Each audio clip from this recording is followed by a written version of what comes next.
प्यारे दोस्तों, बहुत बहुत स्वागत है आपका अपने चैनल यूजीसी नेट सहायक दर्पण में। तो बताना चाहूँगी फ्रेंड्स कि मैंने थंबनेल पर लिखा है कि कुछ वास्तविकता है जिससे आपको वाकिफ होना चाहिए। तो सबसे पहली बात मैं आपको बता दूं, जो कि बहुत इंपॉर्टेंट है। शायद कुछ लोग जानते हों, कुछ लोग ना भी जानते हों। तो सबसे पहले आप तो ये नोट कर लो कि चाहे कोई भी एग्जाम हो, आपको मेहनत तो करनी पड़ेगी। और खासकर यूजीसी नेट के लिए, क्योंकि 6% में आना इतना आसान नहीं है। आप ये मत सोचना कि मैं माँ डरा रही हैं। मैं डरा नहीं रही हूँ, मैं उस वास्तविकता से आपको अवगत करा रही हूँ जिसको मैंने ऑलरेडी झेला है। ठीक है, वो मैं आपको रियलाइज करवाना चाहती हूँ। पहली बात तो ये सोचूं कि 12 लाख में केवल 90,000 को ही पास होना है। ठीक है, 12 लाख आवेदकों में 90,000 ही पास होंगे। अब आप घटा दो कि कितने मतलब असफल हो जाएंगे।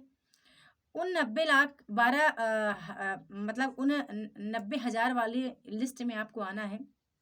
ये चीज़ तो आप देख लो। ठीक है, अब इसके लिए करना क्या पड़ेगा।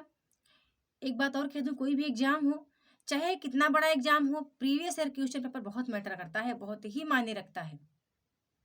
ठीक है, बहुत मायने रखता है friends previous year question paper. यदि प्रीवियस ईयर क्वेश्चन पेपर को भी आप सही से सॉल्व नहीं कर रहे हो, तो कहीं न कहीं अभी कमी है आपके अंदर। आज मैं ये वीडियो क्यों बना रही हूँ, क्योंकि मैं टेलीग्राम पे जब क्विज़ करवा रही हूँ, तो मैं देखती हूँ कि कई मित्र हमारे मतलब इतने सरल से सरल प्रश्नों को भी गलत कर रहे हैं, और कुछ मित्र तो बहुत बढ़िया कर रहे हैं, बड़ी खुशी हो रही है। लेकिन क्योंकि मैं क्विज़ में केवल प्रीवियस ईयर क्वेश्चन को ही आधार बना के डाल रही हूँ, थोड़ा-सा प्रश्नों को इधर-उधर घुमा देती हूँ कि यदि मतलब आपने अच्छी तैयारी की है, तो आप उसको कर ही लेंगे, ऐसा करके। है ना? तो पहली बात तो प्रीवियस ईयर को करते समय आपको एक भी डाउट नहीं होना चाहिए। दूसरी बात, आपको मेहनत करनी पड़ेगी। क्यों करनी पड़ेगी? क्योंकि 10 या 15 या 20 रचनाओं को आप पढ़ के पास नहीं कर पाएँगे नेट एग्ज़ाम को। ठीक है? यदि इतना आसान होता तो हम 4-4 नोट्स क्यों बनाते? यदि पास करना इतना सरल होता तो हम 10 किताबें क्यों रखते पढ़ने के लिए? सभी सभी डाउट क्यों क्लियर करते हम? है ना? तो इस एग्ज़ाम के लिए फ्रेंड्स कहीं न कहीं आपको डीप पढ़ना पड़ेगा, और कहीं न कहीं आपको रचनाएँ भी बहुत अच्छे से याद करनी पड़ेगी। और एक विधा से, जैसे मान लो उपन्यास को ले लिया हमने, तो उपन्यास से कम से कम ऐसे वो 20-25 हैं, दिया तो वहाँ 150-200 उपन्यासकारों को है, पर वो 20-25, 25 या 30 हैं मेरे ख्याल से। आपको पढ़ने ही पढ़ने पड़ेंगे, और उन 30 में से आएगा केवल 5 को पूछेगा। आपने पढ़ने 25 या 30 हैं, आएगा केवल 5 ही, है ना? और बाकी आप चाहो तो 150 भी पढ़ लो, कोई वो नहीं है, लेकिन जो एक ऐसा पढ़ना है 30 को, उस 30 रचनाकारों को, कि आपके दिमाग में बिल्कुल रहें। एक बात और कह दूँ, कंप्यूटर बेस्ड एग्ज़ाम है, तो कुछ मित्रों की तैयारी बहुत बेहतर होती है, बहुत ही बेहतर होती है, लेकिन कंप्यूटर बेस्ड एग्ज़ाम होने के कारण कहीं न कहीं वो मार खा जाते हैं। जैसे कि आपके 3 अनुच्छेद आएँगे। अनुच्छेद देखो, यदि ऑफ़लाइन होता तो पेज पर होता तो उसको आप 5 मिनट में सॉल्व कर लेते।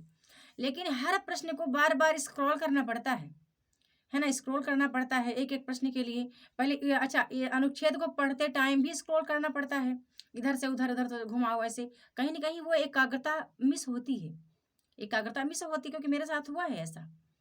है ना? इसलिए मैं आपको कह रही हूँ कि अभी से जितना वक़्त आपके पास है, सतर्क हो जाओ। जिन लोगों का एग्ज़ाम हो गया, बहुत अच्छा है, उनके लिए मैं ईश्वर से प्रार्थना करूँगी कि उनको सक्सेस मिले।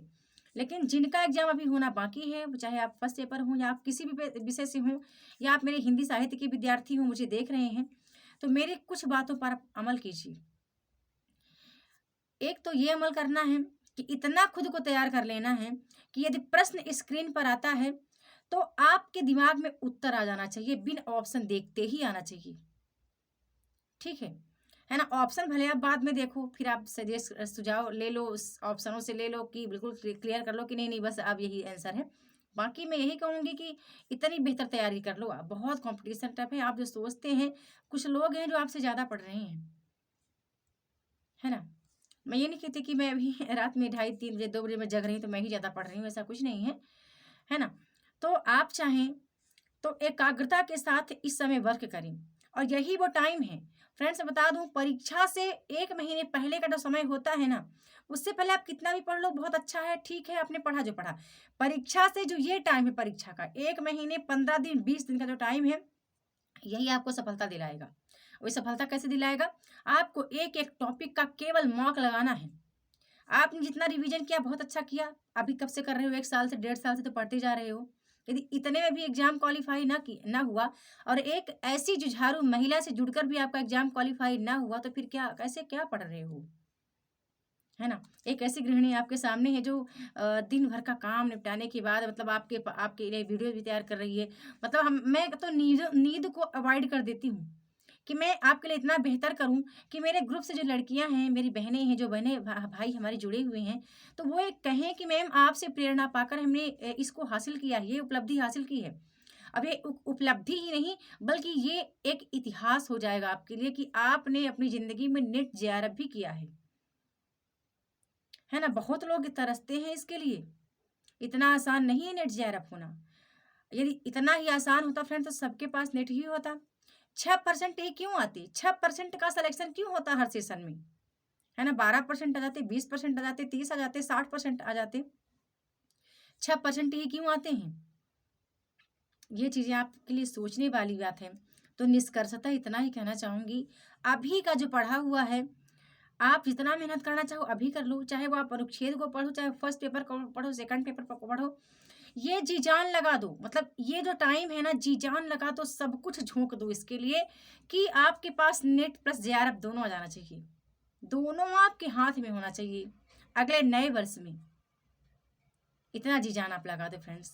और मैं ज़्यादा ऐसे कोई वीडियो बनाने का मेरा मन ही नहीं करता। मैं यही आपका जब क्विज़ देखती हूँ मैं टेलीग्राम पर, तो थोड़ा-सा निराशा भी हो जाती है मुझे कि इतना मतलब सब कुछ होते हुए भी अब भी आप गलतियाँ कर रहे हैं, तो क्यों कर रहे हैं? परीक्षा में आप क्या करेंगे? यानी मेरी मेहनत बेकार जा रही है। मैं बहुत मतलब बहुत ऐसे समय ऐसे चुरा के लाती हूँ आप सबके लिए क्विज़ बनाने के लिए, है ना? बहुत सारे काम को अवॉइड कर देती हूँ। तो मेरी बात आई होप आपको समझ में आ गई होगी।